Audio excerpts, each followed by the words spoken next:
Bem, vamos lá então na primeira era do Eon Fanerozoico, a era do Paleozoico. Essa palavra paleo significa antigo, zoico, vida. Então você lembra que lá no início se achava que a vida teria surgido no Paleozoico. Por isso, o indivíduo que estuda, né, os fósseis seria o paleontólogo. Mas se sabe hoje, como você também já sabe, que a vida surgiu lá no Arqueano. Porém, a maior diversidade de vida vai mesmo surgir aqui no Paleozoico.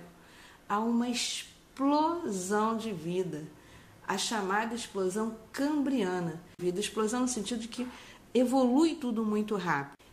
Das bactérias microscópicas, nós vamos para animais marinhos, já com primórdios de coluna vertebral, importantíssimo, porque o Homo erectus mais tarde teria que ter a coluna vertebral para ficar de pé. E aí acontece algo muito importante, porque a vida ainda existia apenas no mar. Não se conseguia que a vida viesse para a superfície da Terra, provavelmente por conta da irradiação do Sol, até que surge então, né, a formação da camada de ozônio na atmosfera, que vai filtrar esses raios solares. E aí, a primeira forma vegetal que irá cobrir todo o planeta, nós vimos hoje os musgos, né, aquele tapete verde. Passam a ter muito oxigênio, as plantas começam a se desenvolver muito, chamadas de megaflora. Você tem samambaias aí de 30 metros, né, surgem mega insetos, libélulas do tamanho de águias, né? E algo de muito, muito interessante vai acontecer aí na evolução da vida. A vida sai da água para a terra. Surgem aí os anfíbios, né? Com vida dupla, aquática e terrestre. Sendo que nesse início eles ainda não conseguiam se reproduzir na terra. Eles tinham que voltar ao mar para deixar seus ovos. Mas, continuando com a evolução, né, do anfíbio, nós vamos surgir então agora os répteis, animais ovíparos, que não vão necessitar chegar ao mar para colocar seus ovos, vão colocar seus ovos em terra. Você já entrando agora no Eon Fanerozoico, você tem uma verdadeira explosão de vida, mas o paraíso da vida volta a ser um inferno. Lavas vão provocar, né, um inferno de lavas aí. Muitas erupções vão provocar uma grande extinção em massa. 95% da vida que havia surgido, ela irá morrer. A temperatura aumenta nos oceanos a tal ponto que evapora, a água evapora. A Terra, ela termina num deserto, ela acaba sendo um deserto. Sobrevivem apenas pouquíssimas criaturas terrestres. E aí a diversidade de vida no mar nunca mais voltará a ser soberana como foi até então. A Terra se tornará soberana em termos de diversidade ao mar, ok? Então, mais uma vez, aí o planeta passando por diversas transformações. E no finalzinho do Paleozoico, que é a primeira era do Fanerozoico, mais um supercontinente vai se formar, né? Esse supercontinente que a gente está mais acostumado a ouvir o seu nome, que é a Pangeia. Pangeia se forma no final da era Paleozoica do Eon Fanerozoico, ok? Estamos entrando num dos períodos mais dinâmicos da história da Terra, a explosão cambriana.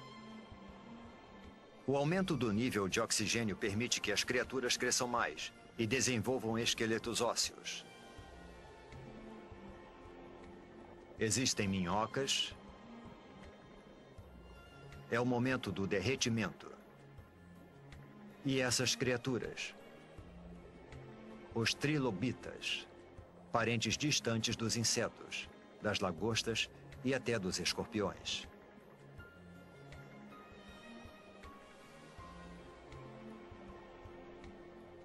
A vida nos oceanos está florescendo.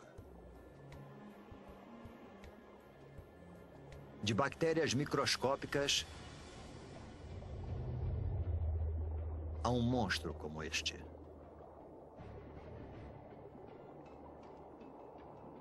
Este é o Anomalocaris. Ele tem cerca de 60 centímetros de comprimento.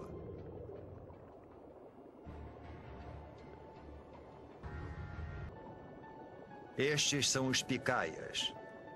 Só medem uns 5 centímetros de comprimento, mas possuem o que pode ser a primeira coluna vertebral. Ao longo de milhões de anos, essa estrutura simples vai se desenvolver e dar origem à coluna vertebral que nos mantém eretos. Sob as ondas, já existem centenas de milhares de espécies de plantas e animais.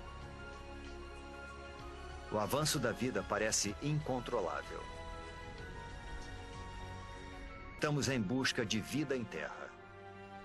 460 milhões de anos atrás, e as placas estão se movimentando novamente. Abaixo repousa um novo continente, o Gondwana. A temperatura é de 30 graus Celsius e o nível de oxigênio está próximo daquele em que vivemos. O terreno deveria estar coberto de plantas e infestado de criaturas. Mas não há muita coisa por aqui, além de alguns fragmentos de alga. Só existe uma explicação: o Sol.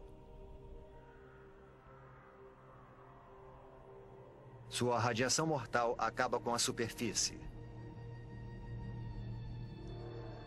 As formas de vida complexas que vimos nos oceanos não têm a menor chance de sobreviver em Terra. Mas 50 quilômetros para cima, onde os raios penetram na atmosfera terrestre, algo estranho está acontecendo. Quando a radiação do Sol encontra o oxigênio, ele se transforma em outro tipo de gás denominado ozônio. Esse gás forma uma capa ao redor do planeta. Essa camada de ozônio absorve a radiação mortal. Ao longo de 120 milhões de anos, a camada de ozônio se torna mais espessa e impede cada vez mais que a radiação atinja a superfície da Terra. Sem essa camada, a vida em terra firme simplesmente não existiria. Agora protegida da radiação, a vida prospera.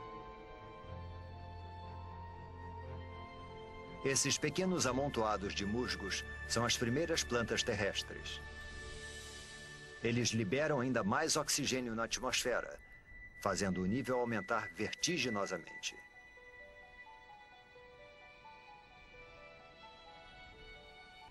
Tem alguma coisa lá embaixo, na água. E está se mexendo, nadando. É um peixe esquisito chamado Tiktaalik.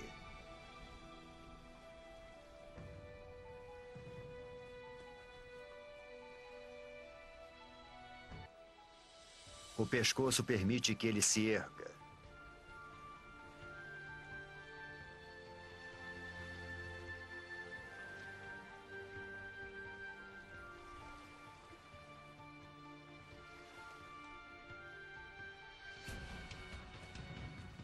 Ele usa as nadadeiras como se fossem pernas.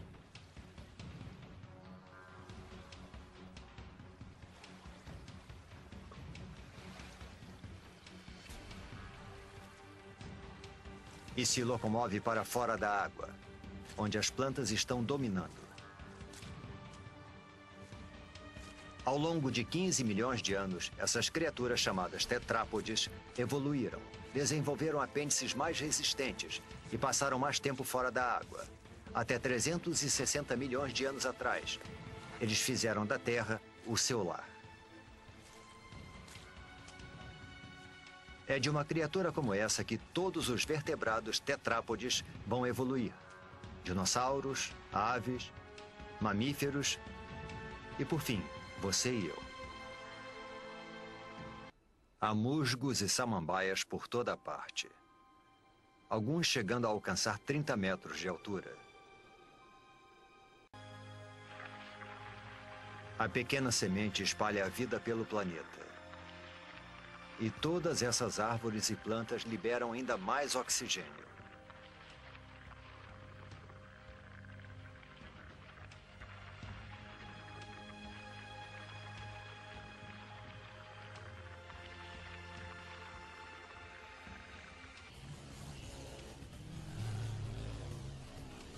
Uma libélula.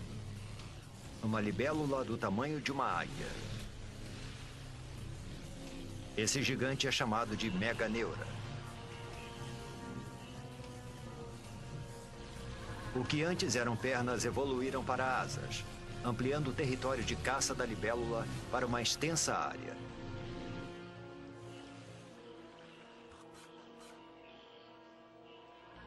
Existem diplópodes, aranhas e todos os tipos de insetos por lá. Essas criaturas chamadas artrópodes foram uma das primeiras a pisarem em terra firme. Elas já existem há milhões de anos. São idênticas aos insetos que invadem as nossas casas hoje em dia. A não ser por uma grande diferença. Assim como o meganeura, essas criaturas são monstros. Nós caímos no mundo perdido dos gigantes, onde os diplópodes chegam a 2 metros de comprimento e os escorpiões são do tamanho de lobos. Todo o oxigênio presente na atmosfera torna o sistema respiratório dessas criaturas mais eficiente e libera espaço para que o corpo delas se desenvolva. Uma criatura semelhante a um lagarto chamada Rilônomos. As criaturas que vimos até agora depositam seus ovos na água. Mas esses ovos contêm toda a água e todos os nutrientes de que o Rilônomos em desenvolvimento necessita. Os filhotes estão crescendo no seu lago particular.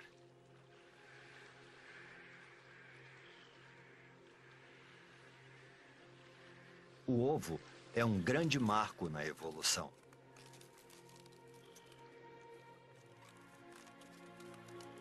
Agora os animais podem deixar a água para trás e conquistar a terra.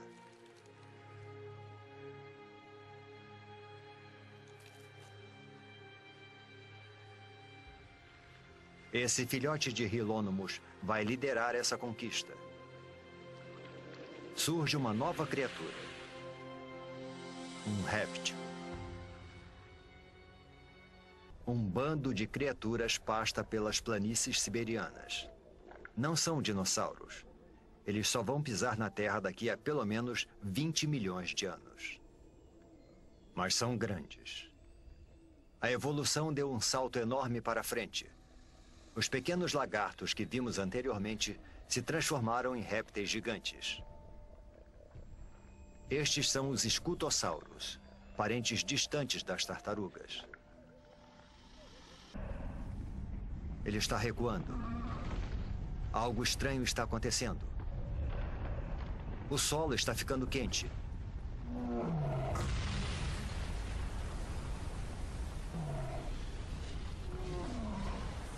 Deve haver muita pressão sob a superfície.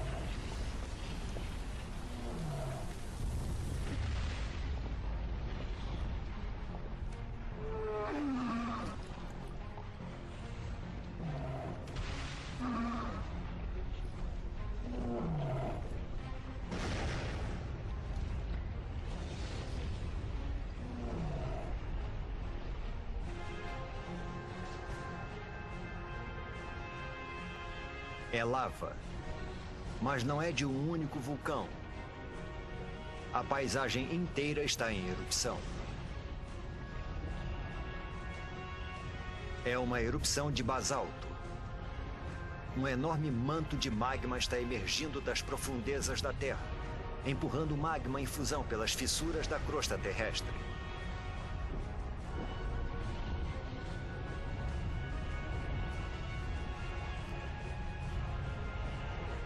O exuberante paraíso agora é um inferno sem vida. Os escutossauros e os gorgonopsídeos estão mortos. Eles são as primeiras vítimas da grande extinção em massa que o mundo já presenciou. Do outro lado do continente de Gondwana, é como se nada tivesse acontecido. Neve. Mas a temperatura é de aproximadamente 20 graus Celsius. Não é neve. São cinzas das erupções que ocorreram a 16 mil quilômetros de distância.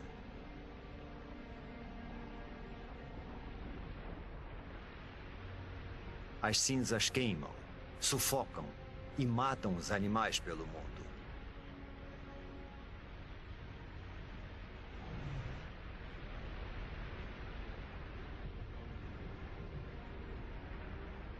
A atmosfera está contaminada com o dióxido de enxofre das erupções. À medida que chove, o gás se transforma em ácido sulfúrico e queima tudo que vê pela frente.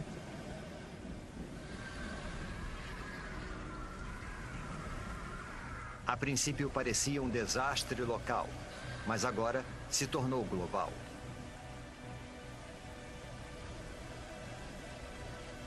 As erupções na Sibéria aumentam os níveis de dióxido de carbono.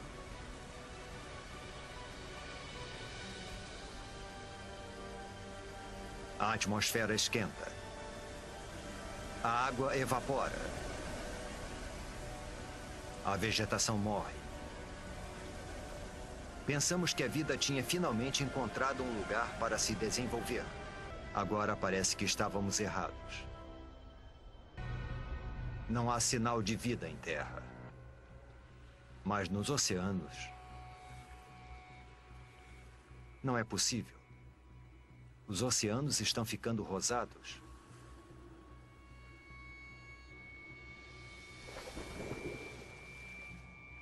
As plantas, os trilobitas e os predadores, tudo se foi. Tudo menos essa alga cor-de-rosa. A atmosfera quente que acaba de se formar deve ter esquentado os oceanos e acabado com o oxigênio. Agora, nada além das algas consegue sobreviver na água parada. As erupções na Sibéria estão transformando todo o planeta. Nada, nem o chão do oceano mais profundo, está fora do alcance delas. Vejam, bolhas. Mas não é oxigênio. É metano, vazando de imensas bolsas de gás metano sob o fundo do mar. O metano é um gás do efeito estufa pelo menos 20 vezes mais mortal que o dióxido de carbono. Até agora o gás esteve congelado. Mas conforme a temperatura do mar aumenta, o gás começa a derreter.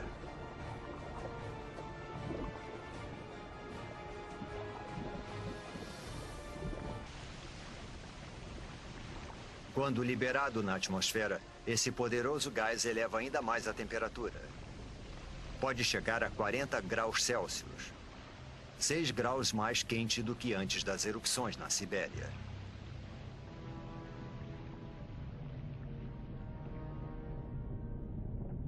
Agora, até as criaturas que conseguiram chegar aqui estão condenadas. Faz 500 mil anos desde que as erupções começaram. E durante todo esse tempo, por meio milhão de anos, a lava está sendo expelida.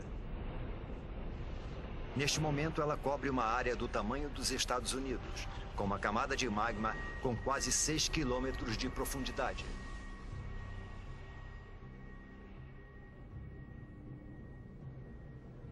95% da vida foi dizimada. Pouquíssimas criaturas sobreviveram, se enterrando embaixo da terra e se alimentando de qualquer coisa.